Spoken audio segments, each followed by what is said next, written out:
હવે જોઈએ સમાચાર વિગતવાર.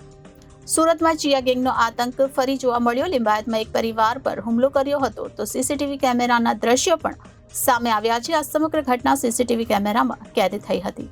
સુરતમાં બેફામ ચિયા ગેંગ તલવાર સહિત હથિયારો સાથે આતંક મચાવ્યો હતો. કેટલાક લોકો પર પણ જીવલેણ હુમલો કર્યાની માહિતી પણ સામે આવી હતી અને જાણે કોઈ પણ પ્રકારે કાયદા અને વ્યવસ્થાનો ડર ન હોય તે રીતે ચિયા ગેંગ જાહેરમાં મહિલાઓની સામે અભદ્ર ભાષા પણ બોલતા હતા તેમજ રસ્તામાં આવતા જતા લોકોના વાહનો પર હથિયારના ઘા મારીને નુકસાન પહોંચાડતા હતા અને ખુલ્લા હથિયારો સાથે ચિયા ગેંગ ગલીઓમાં ફરતા સ્થાનિકોમાં ભયના કારણે ઘરમાં ભાગી જતા હતા. ત્યારે સુરતમાં ચિયા ગેંગનો આતંક ફરી જોવા મળ્યો. લિંબાયતમાં એક પરિવાર પર હુમલો કર્યો હતો.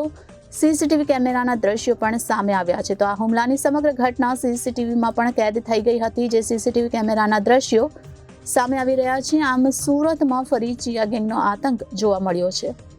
Reporter Arvind Rathod, Janadesh news, Surat.